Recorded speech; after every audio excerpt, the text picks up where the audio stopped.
Hello' everyone, কি খবৰ সকলোৰে? নিশ্চয় ভাল নহয়নে বাৰু? তো মোৰ থালিখন কেনেকুৱা লাগিছে দেখা পাই? বহুত ভাল লাগিছে নহয়নে? তো ভাল লাগিলে নিশ্চয় এটা লাইক কৰিব, কমেণ্ট কৰিব আৰু ভিডিঅ'টো শ্বেয়াৰ কৰি দিব ভাল লাগিলে। তো মোৰ আজি থালিখনৰ কাৰণে যোগাৰ কৰিলোঁ। অলপ কাবুলী বুট ভিজাই থৈ দিছিলোঁ, তো এনেদৰে বনালোঁ। চিম্পুলকৈ বনাইছোঁ, মছলা মই ইমান নিদিওঁৱেই তৰকাৰীবোৰত।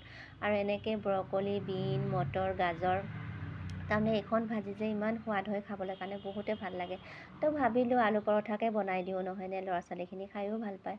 তো গৰমৰ দিনততো আৰু বনাব নোৱাৰিমেই, যিহেতু গৰমৰ দিন আহি গ'লেই আৰু। তো এনেকৈ আলু সানিছোঁ, এইটো দি আলু সানাই যোৱা নাই, হাতেদিয়ে সানিবলগীয়া হৈছে। তো এনেকৈ আলু পৰঠাখিনি ধুনীয়া কৰি বনাই লৈছোঁ, গোটেইখিনি ভিতৰত সোমাই লৈছোঁ। আৰু ল'ৰা ছোৱালীখিনিয়ে মানে কি ক'ম আৰু, যে মা এইটো বনাবা সেইটো বনাবা। আৰু মই প্ৰায়খিনি ঘৰতে খুৱাব যত্ন কৰোঁ, যিহেতু মই বনাওঁৱেই, মই বনাই ভাল পাওঁ। তো মই এনেকৈ আপোনালোককো দেখালোঁ, কেনেকুৱা লাগিছে ভিডিঅ'টো সকলোৱে জনাব। আৰু মই ভিডিঅ' বনাই ভাল পাওঁ জানেনে। হ'ব পাৰে ছাবস্ক্ৰাইবাৰ কম বা লাইক কম, ভিউজ কম, তথাপিতো ভিডিঅ' বনাই ভাল পাওঁ।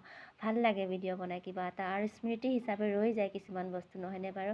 তো মোৰ ভিডিঅ'টো চাই কেনেকুৱা লাগিছে সকলোৱে লাইক কমেণ্ট কৰিব। তো আজিলৈ আহিছোঁ, বাই বাই।